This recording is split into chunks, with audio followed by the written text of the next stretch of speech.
Ito, ang biblical marriage, itong utos ng Diyos. Mga lalaki, mahalin yung inyong asawang babae gaya ng pagmamahal ni Jesus sa iglesia. Nag-alay siya ng kanyang buhay para dito, mga asawang babae. Magpasakop kayo sa inyong mga asawang lalaki sapagkat ang lalaki ang ulo ng babae kagaya ng si Jesus ang ulo ng iglesia.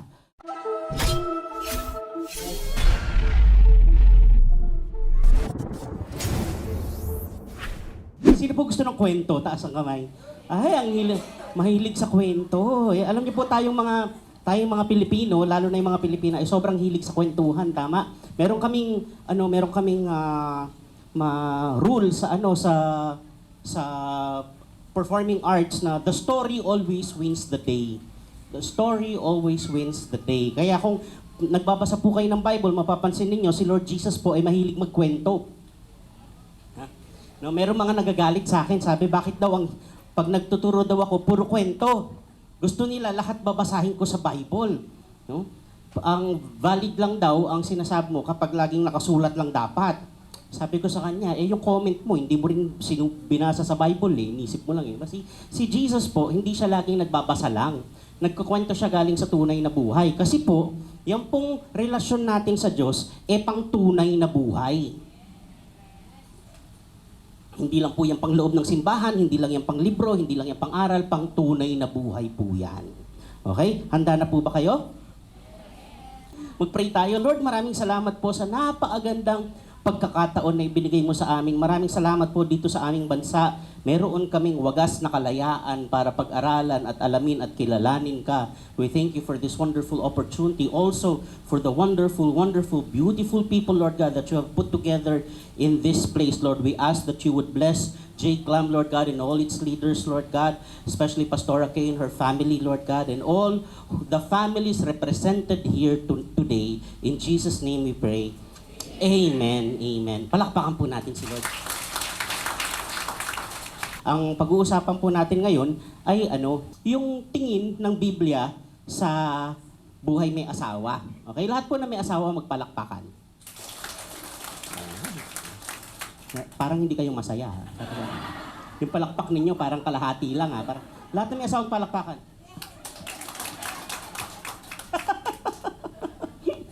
Okay, sino po ang may problema sa buhay may asawa? Palakpakan. Okay. Sino po ang may kilala na kasama niya ngayon na mayroong problema sa buhay niya may asawa? No, kung nandiyan po yung kilala niyo, palakpakan niyo siya. Tama? Okay, umpisa na natin. Alam niyo po ba bakit sobrang importante sa Christian sa buong sa Judeo, hindi lang sa Christians, pati sa mga Hudyo. Kasi ang ating pong worldview, o ang ibig sabihin ng worldview, no? Ibig sabihin, tinitingnan mo ang buong mundo gamit ang lenteng ito. Kanya-kanyang worldview. Okay, worldview. Ibig sabihin, hindi lang tingin mo sa isang bagay, ito ang tingin mo sa mundo. At napakalaki po ng kinalaman ng tingin mo, ng paniniwala mo tungkol sa Diyos, kung paano mo titingnan ang mundo. Okay? Kasama sa mundo, yung buhay, yung edukasyon, yung politika, lahat yan. Okay? Kung ano ang pananaw mo sa Diyos, napakalaki ng magiging epekto niyan sa kung ano magiging worldview mo. Okay? Ang worldview po natin ay Judeo-Christian. Kasi po, Kristiyano tayo, ang Kristyanismo po ay nakatayo sa Judaism. Ibig sabihin, sila Abraham, yung Old Testament po, yung New Testament, yung story ni Jesus, nakatayo yan sa Old Testament. Kasi lahat na nangyari sa New Testament, prinaphisay yan sa Old Testament. Okay? Nakukuha niyo po. Okay? So, sinabi kong, pag pinag-aralan niyo po ito, sobrang amazing. Talagang, wow! Ang tindi. Talagang malabong tsamba Sobrang malabong tsamba. Ng mga sinulat, mga prinapis. Ibig sabihin ng prophecy ay history in advance. History in advance. Pinapatunayan ng Diyos na nasa labas siya ng panahon. Bago mo pagawin, alam niya na. Pero ikaw ang gumawa. Okay? Naiintindihan niyo po? Ganun. Halimbawa, kasi sa isip po ng Diyos, nangyari na to lahat. Kasi nasa labas siya ng panahon Alam niyo po, nung nag-umpisa ang panahon, sabay-sabay po yung pinanganak. Panahon, ang hirap tagalogin Time, space, matter. Time, space, matter, ang tawag diyang continuum. Yan po, sabay-sabay yung pinanganak. Sabay-sabay nag-umpisa. Yung time, when, yung matter, what, yung space, where. Kasi kung meron kang matter, wala kang time, kailan mo ilalagay? yung ilalagay mo. Kung meron kang time, meron kang matter, wala kang space, saan mo ilalagay? Naintindihan niyo po? Kaya kailangan sabay-sabay siyang lumabas. Kung merong gumawa niyan, hindi pwedeng apektado siya niyan. Naintindihan niyo po? Hindi pwede, kasi siya ang gumawa eh. Halimbawa, gumawa ako ng cellphone, hindi pwedeng nasa loob ako ng cellphone. Ako gumawa ng cellphone eh. Intindihan niyo? Okay, gumawa ako ng kotse, hindi pwedeng party ako ng kotse. No? Hindi pwede. Okay, so ang gumawa ng oras, ng time, ng space, ng matter, nasa labas niyan. Kaya nangyayari na lahat yan sa isip ng Diyos. Alam niya na to kung paano matatapos. Meron tayong mga clue, lalo na sa Bible, ang dami-dami nangyayaring kaguluhan sa mundo, pero wag po kayong matakot, nabasa ko na ang storya, sa dulo, panalo tayo. Yes. Palakpakan niyo si Lord. No? Okay. Bakit sobrang importante ng pag-aasawa sa mata ng Kristyanismo? Tanong niyo po bakit? Kasi po, ang salitang pag-ibig, sabihin niyo pag-ibig, sabihin mo nga sa katabi mo, mahal kita. Yan. Okay, sa ating po mga Pinoy, yung salitang mahal o iniibig, di ba? O sinisinta, amen. Isang salita lang po yan. Sa English, love, di ba? I love you. No, sasabihin mo sa kapatid mo, I love you. Sasabihin mo sa nanay mo, I love you. Sasabihin mo sa best friend mo, I love you. Sasabihin mo sa asawa mo o sa boyfriend mo, I love you. It's just one word, no? Pero nung sinulat po ang New Testament, ang ginamit pong salita ay koine Griego. Okay? Sa mga Grego po, specific sila sa salita. Matindi ang vocabulary nila, no? Kaya hindi po ako naniniwala na mas matalino yung mga tao ngayon kaysa dati. Mas matalino po yung mga tao dati. Okay? Alam niyo kung bakit? Tanong niyo bakit? Mas malaki yung information sa genetic pool nila. Kung naniniwala kang ginawa ng Diyos ang tao. Okay? Kung hindi ka naniniwala na ginawa ng Diyos ang tao, unti-unti lang siyang nag-evolve galing sa slime. Yun daw ang sabi, may bato daw, inulanan daw ng millions of years, naging slime, parang naging sopas, tapos naging bulate, tapos naging butike, tapos naging dinosaur, tapos naging ibon, tapos naging unggoy, tapos naging tao. Isipin nyo. Paano naging science yun? Meron bang naka-observe niyan? Meron ba kayo nakita ngayon sa zoo, unggoy, graduate, naging tao? Ayoko na maging unggoy, nakakasawa. Tao na ako. Meron ako nakikita tao, asal unggoy. Meron, di ba? Di ba? Asal ahas, di ba? Yung mga nanay, di ba? Ano yan? Ahas ka ba? Di ba? Di ba yung pag pinagbinisan, yung pinag-anuan? Ano yan? Ahas ka ba? Nagpapalit ka ng balat? Di ba ganun? Iniiwan lang basta-basta. Lalo yung mga asawa niyong lalaki, di ba? Pag naligo, yung towel, iniiwan sa kama, di ba? Alam niyo kung ba't sila ganun? Tanong niyo bakit?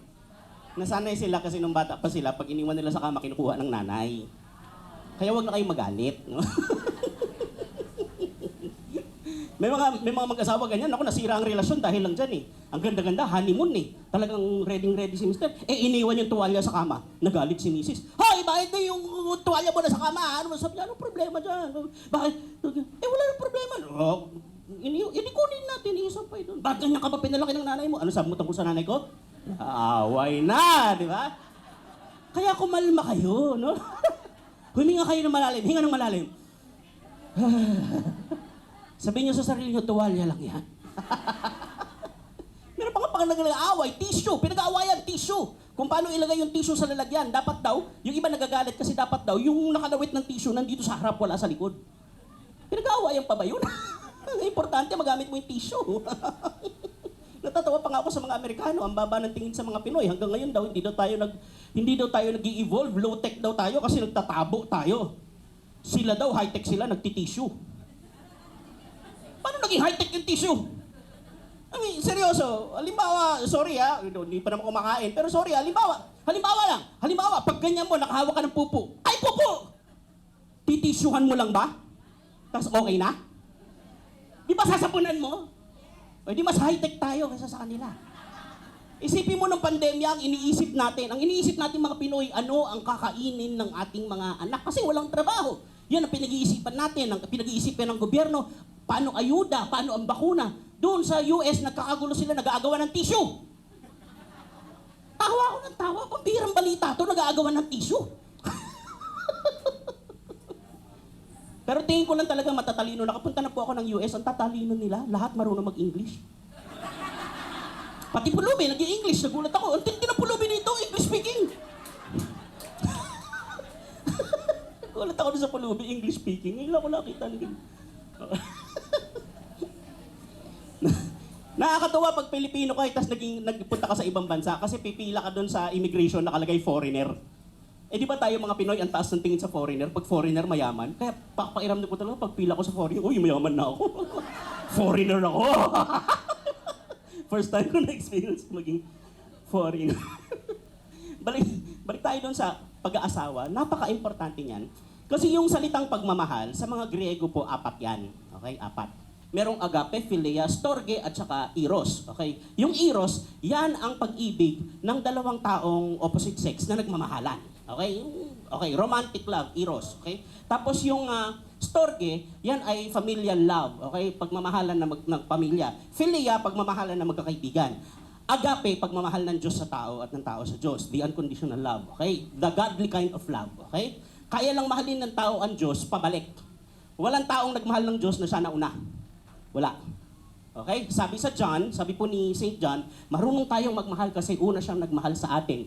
Pag pinag-isipan mo yan, totoo talaga eh. Kasi paano ka natutong magmahal? Kasi di ba may nagmahal po sa'yo? Tama? Hindi ka matututong magmahal mag-isa. Tama? Yung mga bata, hindi yan natutong magmahal mag-isa. Marunong silang mang-away agad. Hindi mo kailangan turuan. Marunong sila mag-away, marunong sila magdamot, marunong nga sila magsinungaling eh. Tama? Siya nakabasag, ituturo yung yaya, di ba? Hindi mo yan tinuruan. Pero yung pagmamahal, pagrespeto, kailangan mo ituro. Kailangan mo rin ipakita.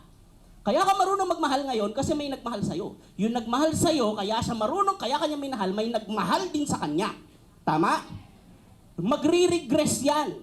Ibig sabihin, aatras yan ng aatras hanggang maspot mo yung unang nagmahal. Hindi pwedeng wala. Kasi, philosophically, you cannot do an infinite regression. Hindi ka pwedeng umatras ng walang katapusan kasi kung walang katapusan yung pag-atras mo, hindi ka aabot sa ngayon. Naintindihan nyo? Hindi ka aabot sa ngayon. Hindi mo ito mapipinpoint. Walang katapusan eh.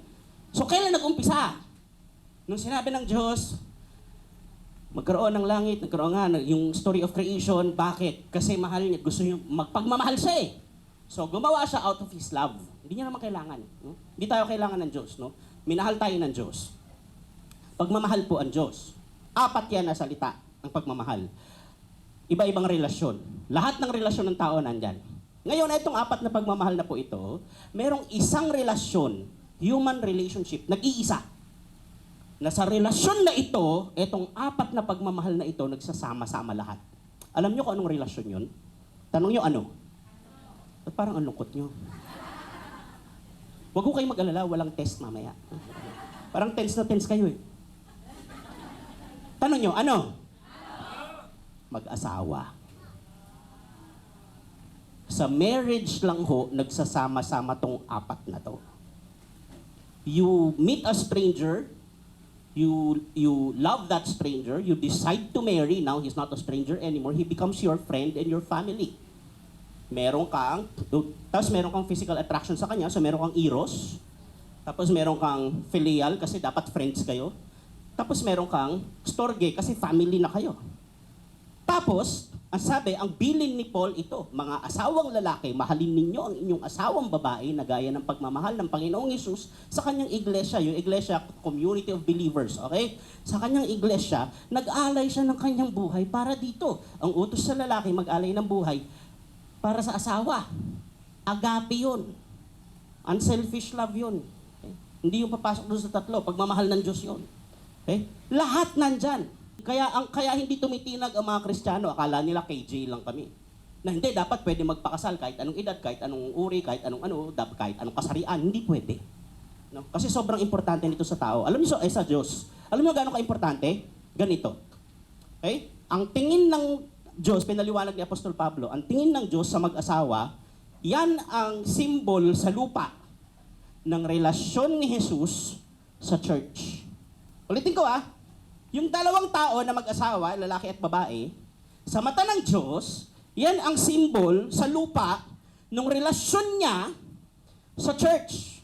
Kaya kung guguluhin mo yan, para mo nang sinabi kay Jesus, na hindi, ako masusunod, dito, wala kang kinalaman dito. Kaya at the bottom of the argument, ang lagi, pag nasagad mo na lahat ng argumento, sa dulo, ang sasabihin na lang nila sa'yo, huwag mong isali ang Diyos sa usapan. Kasi hanggat kasali ang Diyos sa usapan, hindi talaga yan titinag. Okay? Ang lalaki, babae, yan lang ang nag-aasawa. Lalaki sa lalaki, meron sa Bible, mag-best friend. Babae sa babae, meron sa Bible, mag-best friend.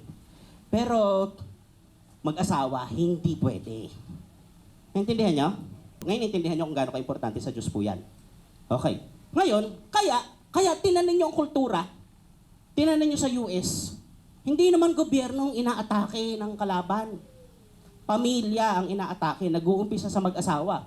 Nire-redefine lahat, nire-redefine ang marriage.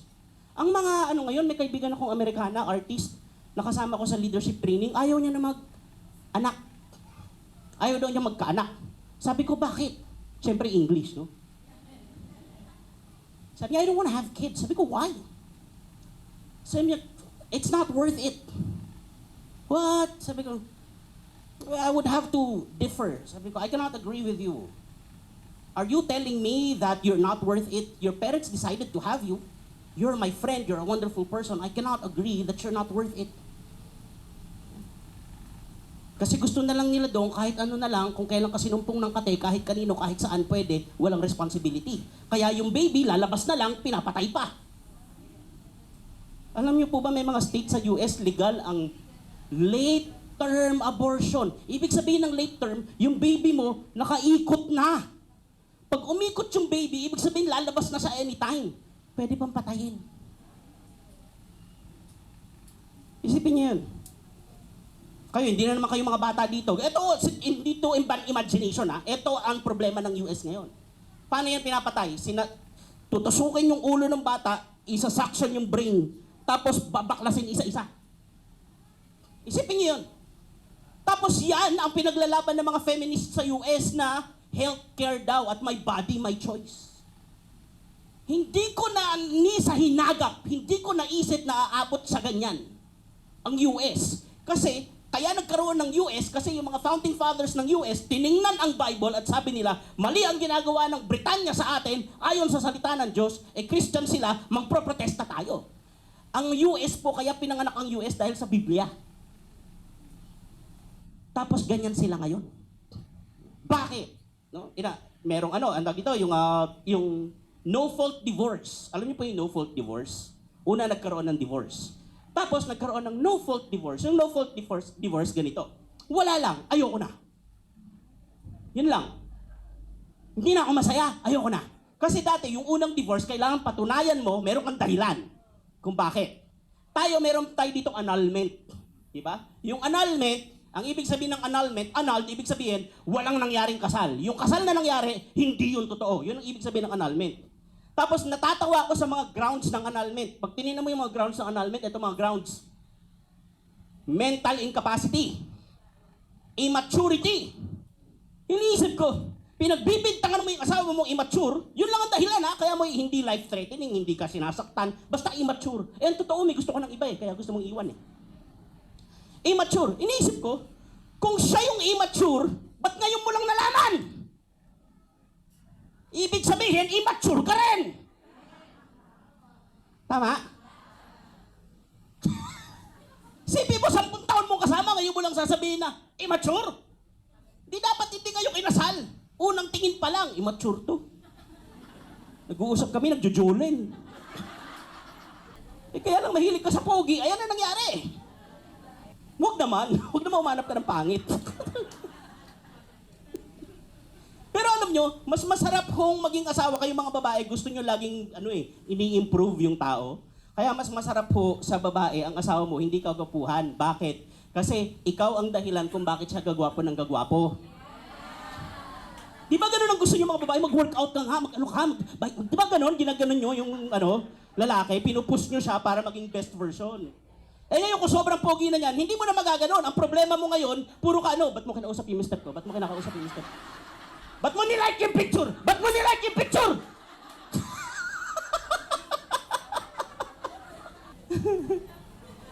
Sobrang importante ho sa Diyos ng pag-aasawa at ng pamilya na yan ang laging inaatake ng kalaban, lalo sa US. Yung no-fault divorce, yung ayaw ko na, alam niyo nangyari sa US? sobrang dami ng family na walang tatay. Okay. Tingnan niyo ha, hindi to simple, pakinggan niyo ako maigi ha. Kaya kami lumalaban kami diyan. Kaya ho kung pwede, kung may mga social media kayo, mag-express kayo ng support diyan kila Brother Eddie, kila na lumalaban na wag ipaligal ang sogi dito. Tsaka yung divorce. Bakit? Kasi pag yan, sinusunod lang nila yung nangyayari sa US, kinokopya lang ng liberal eh. Okay. Pag nangyari yan dito, mangyayari sa atin yung nangyayari doon. Magiging problema natin yung lahat. Damay-damay to. Damay-damay. Alam niyo ho si Lord, pag may kasalanan, isa, ginagawa mo na ikaw lang mag-isa. Ikaw lang mag-isa. Wala nag-i-endorse sa'yo. Ginagawa mo pag wala nakatingin. Okay? Pag dumating yung parusa ni Lord, sa'yo lang mag-isa. Pero may mga maapektuhan yung mga tao nagmamahal sa'yo. Madadamay sila, konti lang. Pero ikaw yung paparusahan. Pag yung kasalanan mo, in-endorso ng barangay, tayong lahat, ganito na. Pag dumating yung hatol ni Lord, sa'yo yung lahat. Pag in-endorso ng bansa, pag dumating yung hatol ni Lord, darating sa bansa, nandito kami. Nandito yung mga anak namin, nandito yung mga nanay namin. Madadamay kami. Naintindihan nyo? Marami ng pamilyang walang tatay. Eto, sabihin ako sa inyo ha. Merong study, ito actual study to. Diba sa US halos monthly merong mass shooting?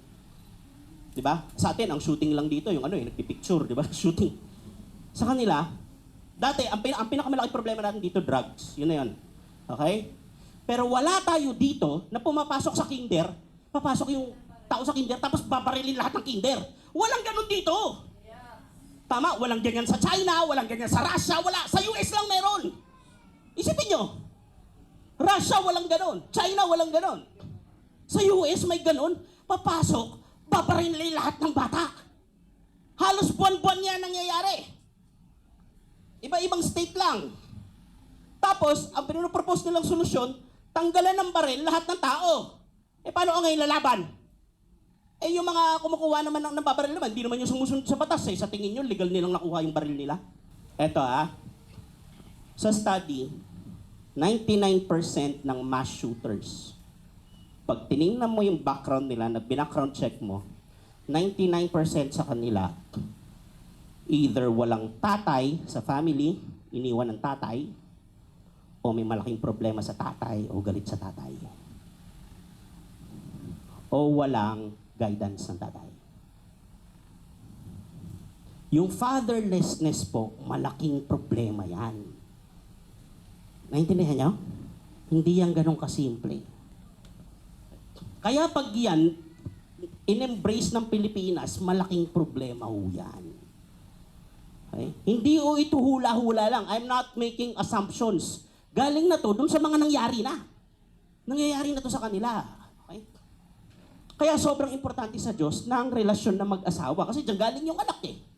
Kahit to maging maayos yung gobyerno, isipin nyo to kahit na yung pinakamagagaling ilagay mo sa gobyerno, no? Saan ba galing yan? Di ba sa pamilya?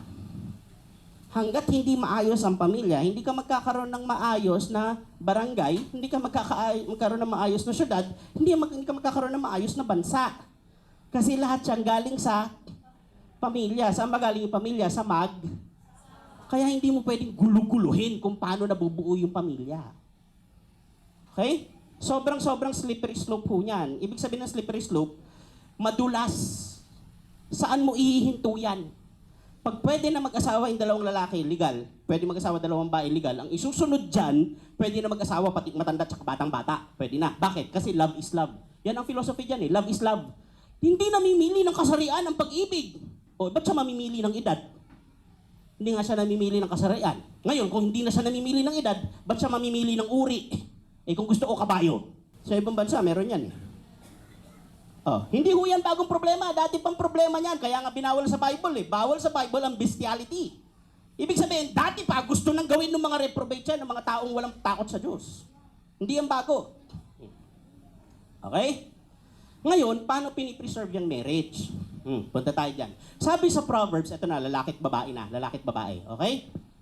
Lahat, may mga mister po ba dito? Magpalakpakan lahat ng mister. Mister, palakpakan. Yan, okay, good. Okay? Para po sa inyo to. Okay? Ang sabi ng mga misis, ito, pakinggan nyo itong maigi, ha? Ito ang sinasabi ng Bible sa mga lalaki na kagaya ko. Okay? Mahirap po itong sabihin, wala kayong masyadong maririnig na nagsasabi nito, kasi isa itong sampal sa mga lalaki. Okay? Ang Proverbs po ay koleksyon ng mga pinakamatatalino kasabihan na inipon sa maraming panahon ng mga pinakamatatalino at pinakamakapangyarihang tao sa Israel. Itong Proverbs. Hindi mga basta-basta tao nagsulat niyan. Okay? Mga hari, mga ganyan na nagsulat. Si Agur, si Solomon, yung nanay ni King Lemuel. Okay. Sabi sa Proverbs chapter, para meron kayong reference kung gusto nyong balikan. Okay? Proverbs chapter 20 verse 6. Many a man claims to have an unfailing love, claims to have an unfailing love, but a faithful man who can find. Maraming lalaki o tao na magsasabi ng wagas nilang pagmamahal, pero ang sino ang makakahanap ng tapat na tao o tapat na lalaki? Sa English, many a man claim to have unfailing love, but a faithful man, specific, a faithful man, sa ibang translation, merong ibang translation, mga bagong translation na a faithful person. Pero kasi, ang Proverbs, pag woman, specific yon, woman sinasabi. So, I think it's safe to say that this is really referring to the men. Kasi the older translations are saying, a faithful man. Many a man claim to have unfailing love, but a faithful man who can find. Sinong makakahanap ng faithful na lalaki? Yun ang tanong ni Solomon. Tama yung tanong niya. Ilan asawa niya? 1,000. 1,000 asawa ni Solomon. 700 wives, 300 concubines. Yung concubines ho yan, hindi ho yan kagaya nung kabit in the context na alam natin ngayon na sikreto. Hindi. Yung concubines, legal yan sa kanila. Mga hari yun eh. Meron talaga silang concubines. Kasi superpower ang Israel noon. So sobrang superpower niya, takot sa kanya yung mga kapitbahay na bansa, binibigay yung princess para meron silang automatic alliance. Kaya dumami. Yung iba nga doon, di ko alam kung kilala niya yun. Isipin mo 1,000? Paano kayo magkikita niya ng 1,000? Sabi ng isang kaibigan ko, grabe no? Parang wala nang bawal, parang lahat na lang binigay kay Solomon. Sobrang blessed ni Solomon. Sabi ko, 1,000 asawa, paano naging blessing yun? Kung magsalita ka, para kang single. 1,000 asawa, paano yan naging blessing? Kung 1,000 asawa mo, ilan ang biyanan mo?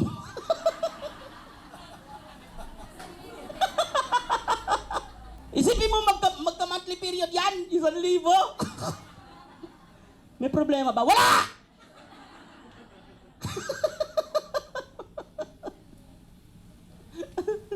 A faithful man who can find. Sa Tagalog, sino makakahanap ng tapat na lalaki? Ano ibig sabihin nun?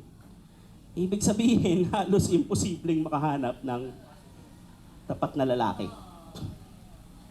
Magbabiolent reaction yung mga lalaki, hindi ako, tapat ako! Hindi, ang sabi ni Jesus, tumingin ka lang sa babae na may nakiapit ka na sa kanya.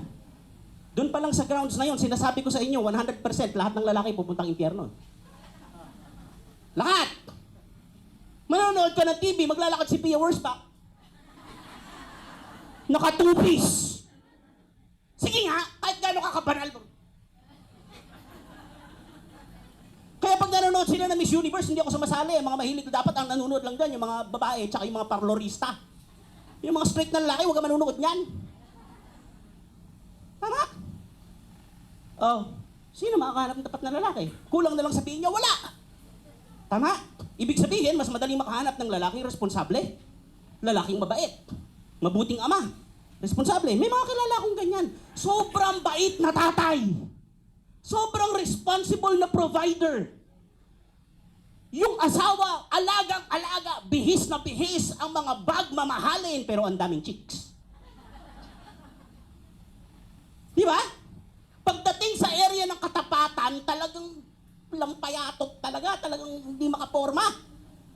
Yung pinakamalakas sa Bible na nagtumba ng higante, dyan bumagsak. Si David. Nung higante kalaban niya, ang lakas. Nung si Bathsheba na,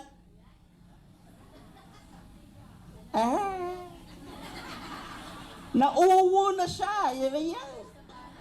Nakakita ng naliligong maganda. Isipin niyo si David yun, ha? Diba? Kaya tingin ko talaga underrated si Joseph. Kasi si Joseph, isipin mo, sila na lang dalawa, nakatakas pa. Si Joseph matibay, hindi tinatablan. Anong hindi tinatablan? Ba't tumakbo? Tatakbo ka ba sa laban kung alam mo kaya mong manalo? Ha? Hindi. Kaya sa tumakbo, kasi alam niya, pag hindi sa tumakbo, talo sa doon. Bibigay! Hawak na yung robe. Ano tingin nyo? Nakatapis lang siya ng towel nung pumasok siya doon para mahatak yon. Ibig sabihin nyo, nakuha na. Nakuha na eh. Kaya pagkakuha sa kanya, parang kung yung kutsilyo nakatutok sa iyo, lumayo lang ng konti, nakatakbo ka. Kung hindi siya tumakbo doon, bibigay yun. Naintindihan nyo ako? Ibig sabihin, si Joseph, kaya hindi bumagsak kasi alam niya pwede siyang bumagsak. Si David, sobrang lakas. Naglakas-lakasan siya doon. Ganda nun ah. Joab, tawagin mo ngayon, asawa po ni Uriah yan eh. Oo nga. Anong gagawin? Mag-uusap lang. Usap lang, bakit? Mag-uusap lang. Ayun.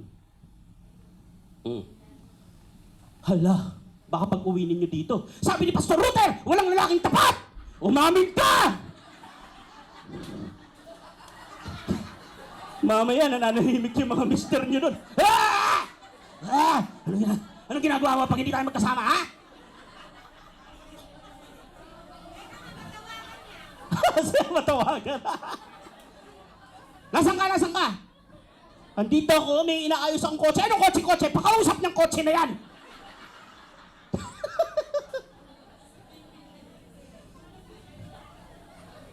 Isipin nyo gaano ka... Malabong inimbento to eh. Kasi kung inimbento to, masyadong nakakahiya para sa nagsulat.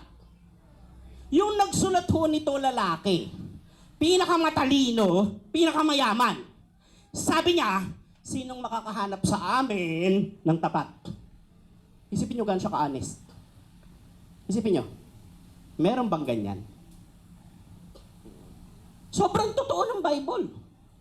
Isipin nyo kung hindi Diyos ang nagsabi sa kanya, pwersa sa kanya isulat yan, isusulat niya ba yan? Kung hindi siya inimpluwensyahan talaga ng Diyos magsabi ng totoo? Isipin nyo, si David, wala naman tayong kamalay-malay doon sa nangyari, nakarating hanggang sa atin. Isipin nyo yun. Anong ibig ko sabihin? Girls, mga misis, hindi ho kayo gaanong kailangan ng mga lalaki sa ibang bagay. Hindi namin kayo kailangan na sabihin sa amin kung ano isusuot. Hindi kayo gaanong kailangan ng lalaki sabihin kung anong dapat kainin. Kung ano ilagay nyo dyan, kakainin namin. Pero kailangan kayo ng lalaki para tulungan siya maging tapat. Kasi dyan siya pinakamahina. Ang problema, lalo mga Pilipina, eto napapansin ko, dahil mga dugo tayo na matatabang, mga Gabriela silang. Pag yung lalaki nagpapakita ng kahinaan, imbis na iligtas doon, ipagtutulakan pa, dyan gusto mo? Magsama kayo! Dyan gusto mo? Ha? Tama? Kung hindi nyo kayang sabayan yung nakita niya doon sa opisina na sexy, labanan nyo sa bait. Labanan nyo sa asikaso. Kayo may karapatan. Naintindihan nyo? Ipaglaban nyo yung mister nyo, huwag nyo ipamigay. O huwag din po kayo magpakalosyang, ho? Shower din. Pag tinext nyo si mister, dapat untext imbes na, nasaan ka na, gabi ka na naman. Sino kasama mo? Wag! Sabi mo, Han, where na you? Here na me? Nag-shower na me? Dapat ganon! I'm ready! I'm ready for round 1! Ang pinakamagandang gagawin po ng babae sa asawa niyang lalaki ay tulungan yung asawa niyang lalaking maging tapat. Tulungan niyo po siya. Diyan. Sa ibang bagay, meron siyang mga kaibigan para doon. Mga problema niya sa trabaho, meron siyang mga kaibigan para doon. Hindi yung mekaniko yung mister niyo, pinapakailaman niyo. Yung kinalaman niyo doon. Ngayon po, nasaya, tulungan niyo. Dalan niyo merienda. Han, matagal ka pa ba dyan? Magsha-shower na ako. Alam niyo po, napaka-powerful ng pagka-position ng Diyos sa babae. Sobrang powerful ng position ninyo. Kaya niyong ilabas yung pinaka-best sa lalaki, kaya niyo rin ilabas yung pinaka-worst sa kanya. Pumili ho kayo ang piliin niyo po yung magpapalabas sa best niya. Ha? Totoo ho yun, behind every successful man is a woman. Sa likod daw ng kada successful na lalaki ay babae. Sa likod naman daw ng galit na babae, lalaki na hindi niya alam kung bakit. Galit siya. Galit siya. Di ba? Mga babae, punta tayo sa inyo. Okay? So sa mga lalaki, yan ang dapat number 1 prayer item niyo. Lord, tulungan mo ako maging faithful. Kasi ang utos ng Diyos sa lalaki mag-alay ng buhay sa babae. Mahalin mo daw yung babae gaya ng pagmamahal ni Jesus. Isipin mo, ang hirap. Hindi mo yan kayang gawin kung wala si Jesus sa usapan. Magmamahal ka kagaya ni Jesus. Hinugasan yung paa ng mga disciples niya, kasama si Judas doon, ha? Alam niya, pagtataksilan sa Judas, hinugasan niya ng paa. Tapos namatay siya, pinapako na, sabi niya, patawarin niyo po sila, di nila alam ang ginagawa nila. No? Mahal na mahal niya mga tao, lalo yung church. Kasi yan ang bride niya. Sobrang importante. Alam niyo po ba, balik tayo sa importance ng wedding, ng pag-aasawa, ang buong history ng isang katauhan, ang mga major markers niyan, puro kasal, puro pag-aasawa.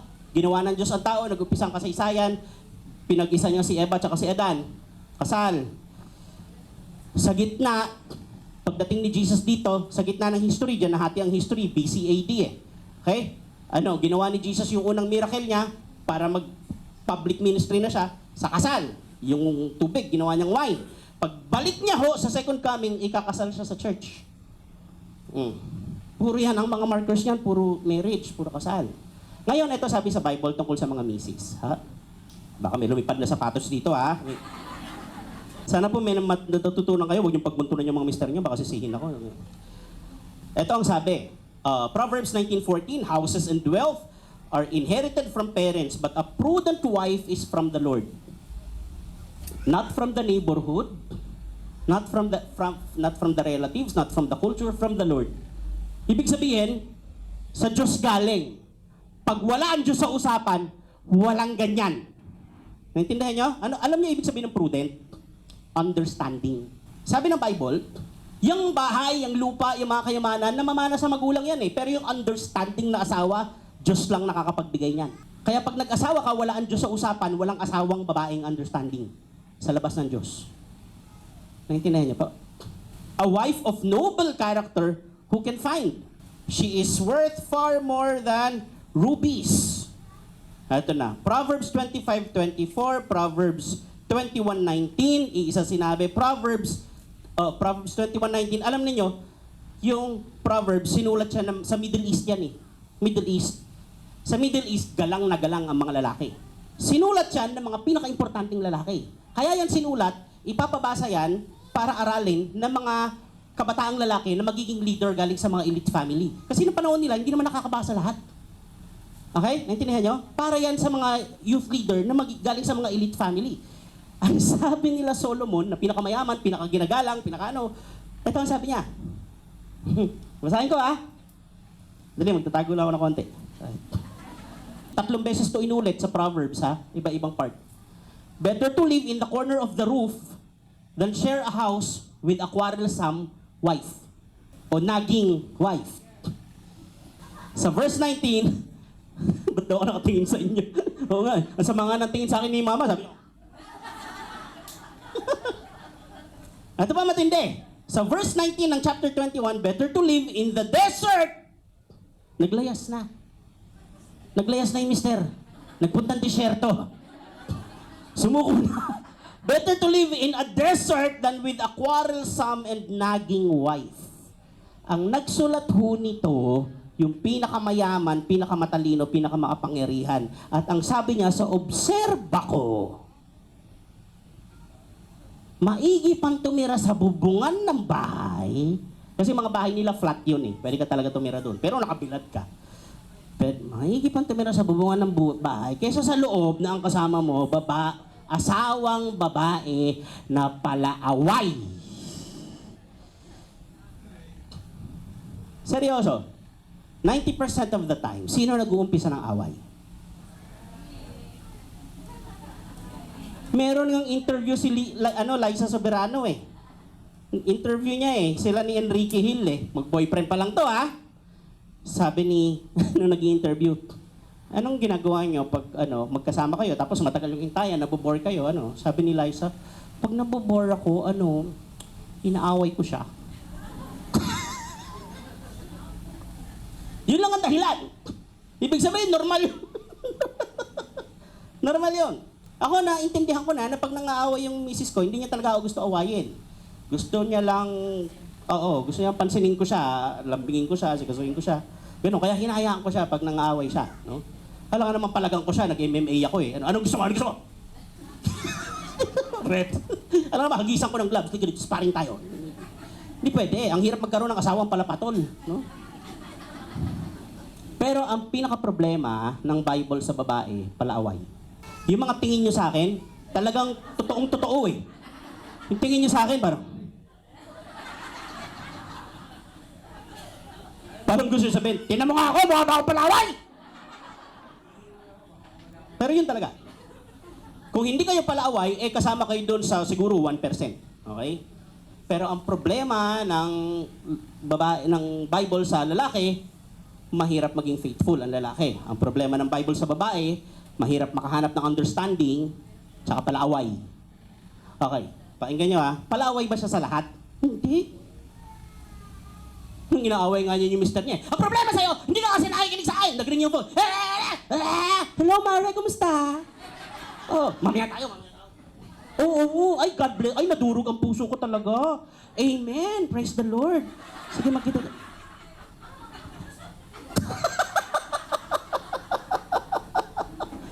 Hindi naman siya palaaway sa lahat eh.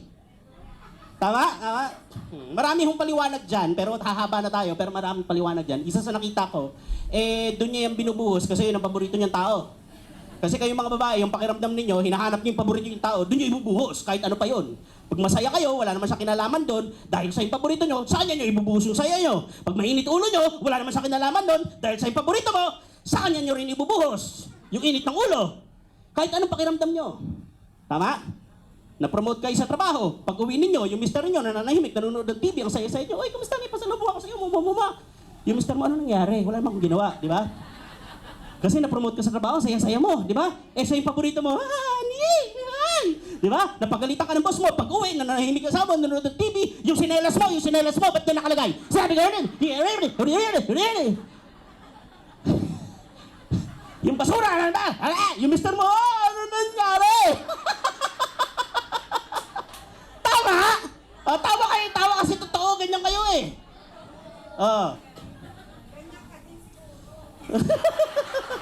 Nanay ko, ganyan sa tatay ko. Asawa ko, ganyan sa akin. Oo. Tapos nung tinignan ko sa Bible, sabi ko, ang galing! Itong-ito eh. Paano mo sasabihin, invento to? Pag masaya siya, nakikinabang ako eh. Pag malungkot siya, sa akin din binubuhos, wala mo kinalaman dun. Ba't galit na galit ka sa akin? Inaway kasi ako ni ano, ako ba yun? Diba? Tapos na tapos na. Pakinggan nyo Ito, sikreto dyan. Paano mangyayari yun? Tanungin mo. Vicious cycle to eh. Isipin mo, bakit mo inaaway si Mister palagi? Kasi parang hindi siya faithful. Totoo yun, ang galing ng pagkagawa ng babae ng Lord sa babae. Dapat nga kayo yung nilalagay sa FBI tsaka sa NBI. Ang galing nyo! May antena kayo. Basic! Yung mister ko, naliligo yan tanghali. Biglang naligo ng gabi. Ba't ka naligo ng gabi? Hindi ka naman naliligo ng gabi, Tama? Nami-memor, ang galing, ang galing na pagka-wire ng Diyos sa babae, ba? Ba't mo inaaway? Kasi nagpapakita siya kasi ng symptoms ng unfaithfulness, kaya inaaway. Tanangin mo yung lalaki. Bakit hindi mo na nilalambing? Ba't di mo na nire-regulate? Hindi mo na sinusuyo si misis? Anong sasabihin? Lagi ako inaaway eh. Isipin niyo yun. Halimbawa, boss siya. Yung sekretary niya, magkano lang sahod niyan? Sabi mo, 500 a day. Sinasahod niya 500 a day. Pinagtitimpla siya ng kape. Pag masakit ang likod, mamasa-masahiin pa. Good morning, sir. Ganyan. Laging maganda. Andun. Uuwi yan sa bahay, lahat ng sahod binigay sa'yo. Pero ikaw, isipin niya. Kaya kung saan siya mas okay, doon siya. Ngayon, hindi ka niya kinakausap. Kasi pag nag-uusap kayo, lagi nag-aaway. Ayaw kanyang patulan, so okay lang. Ano nangyayari sa inyo? Nasisira yung marriage nyo, pinaka-affected yung mga bata. Nangyayari, pag nagpapakita si mister ng symptom na hindi na siya faithful o hindi na siya in love dun sa asawa niya, yung babae, lalong nagagalit. Lalong nagagalit yung babae, lalong yung lalaki, lalong lumalayo. Bakit malayo ka? Ba't distant ka sa asawa mo? Inaaway ako eh. Ba't mo siya inaaway? Ang distant eh. Saan ka ngayon pupunta? Bakit? Parang may gusto na siyang iba eh. Uy, may gusto ko daw iba. Wala, inaaway lang ako niyan. Anong solusyon dyan? Ganito yan. Ang sabi ni Lord sa John 14:21, He who loves me obeys my commandments. Ang nagmamahal sa akin, sumusunod sa utos ko. Okay, ngayon sa mag-asawa, tanongin mo sa Lord, anong utos niyo po, Lord? Punta ka sa scriptures, puntahan mo si Paul, ang sabi ni Paul, eto, ang biblical marriage, itong utos ng Diyos. Mga lalaki, mahalin yung inyong asawang babae, gaya ng pagmamahal ni Jesus sa iglesia, nag-alay siya ng kanyang buhay. Para dito, mga asawang babae, magpasakop kayo sa inyong mga asawang lalaki, sapagkat ang lalaki ang ulo ng babae, kagaya ng si Jesus ang ulo ng iglesia. Okay? Huwag nyo na yung ikasama ng loob, ang dali ng utos sa inyo, hindi nyo kailangan mag-alay ng buhay. Yung lalaki ang utos sa kanya, mag-alay ng buhay. Naintindihan nyo? Okay, magpapasakop. Yung pasakop, ibig sabihin nun, grant a position of authority. Hindi ibig sabihin maging sunod-sunuran ka. Ibig sabihin, bigyan mo siya ng espasyo na siya yung nagdidesisyon. Yun ang pagpapasakop. Sa Greek, hipotazo. Ibig sabihin ng hipotazo, grant a position of authority. Ibig sabihin, Han, ikaw ang humawak dito, ikaw ang mag-decision dito. Ganon. Yun ang ibig sabihin nun. Okay? Kasi sa totoo, gusto nyo ba ng lalaking sunod-sunuran? Hindi, di ba? Yung meron ako mga kaibigan na ganyan, humingi ng payo. No? Kasi napaka-strong ng personality ko, kasi leader ako sa trabaho naman, kasi boss ako eh. Okay. Kaya yung mister ko, boss din siya doon sa kanila. Pero pagdating sa bahay, para siyang bata, kasi para lang, kung ano lang sabihin ko, yun lang siya. Hindi siya nagdidesisyon mag-isa. Sabi ko, ano bang ginagawa mo? Pag siya nagdidesisyon mag-isa, hindi kinonsulta sa'yo, inaaway ko! Kaya. Tama. Binibigay niya sa'yo yung gusto mo. Nung binigay sa'yo yung gusto mo, nagagalit ka. Sabi mo, hindi siya leader. Nung nagpapaka-leader siya, inaaway mo rin. Kasi gusto mo may say ka. Walang puntahan yung lalaki. Kung si Spider-Man yan, nasa kisame na lang yun eh. Wala siyang tayuan eh. Tama? Mga babae yung pasakop ka. Ano ibig sabihin? Kung mahal mo ang Diyos at babae ka, magpasakop ka sa asawa mong lalaki. Kung mahal mo ang Diyos at lalaki ka, mahalin mo yung babae. Ngayon, kung sinasabi mong mahal mo si Lord, lagi ka nandito sa church, kahit walang event dito, andito ka mag-isa. Sobrang tintiyo. Wala sila pastora, andito ka, nagdadasal ka mag-isa dito. Ba, matindi. Pero yung asawa mo, hindi mo minamahal, intindihan niya? Pag sinusumpong, pinapatulan mo. Diba? May sakit, nandun ka, nagbabasketball. Anong klaseng asawa? Paano mo sasabing mahal mo ang Diyos? Kung asawa ka naman, yung mister mo, hindi mo inasikaso, pag may nasa mga kaibigan niya, pinapahiyak mo. Huwag ganun. Diba? Intindihan niyo? Alam niyo ba, sa buong Biblia, hindi inutusan ng Diyos ang babaeng asawa na magmahal. Alam niyo ba yan?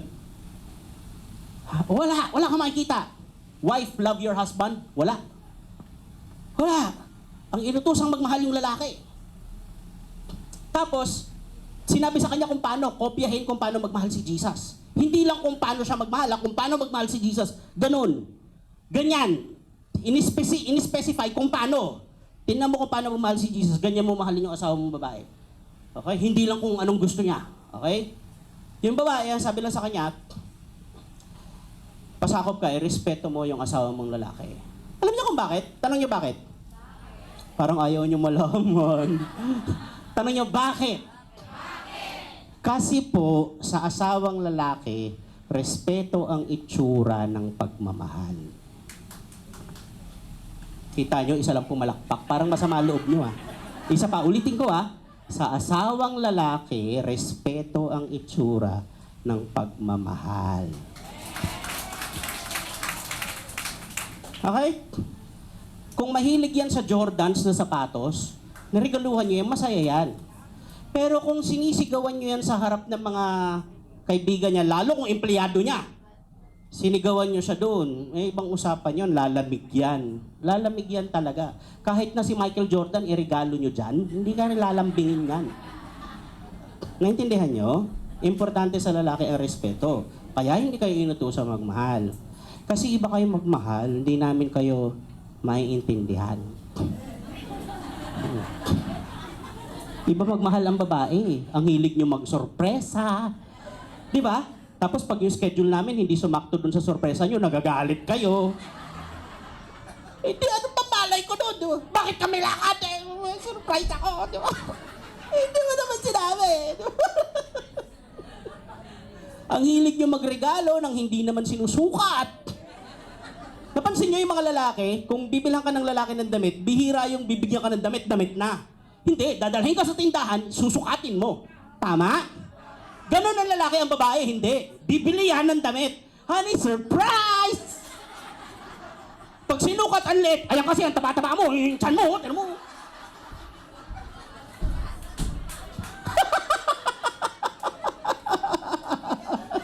Pagalitan pa eh. Hindi mo kasi pinasukat eh. Mga lalaki, mahalin niyo yung mga asawa niyong babae, mga babae. Pasakop kayo sa inyo, igalang niyo po sila, pa-appreciate nila yon. Mas ginagalang mo yung lalaki, mas mamahalin ka niyan. Mas mamahalin mo yung babae, mas igagalang ka niya.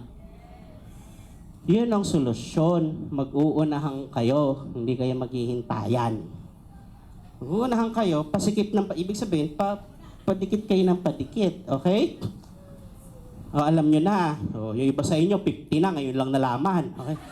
Kung hindi pa kayo nag-church, okay? Hindi tinuturo sa school to eh, okay?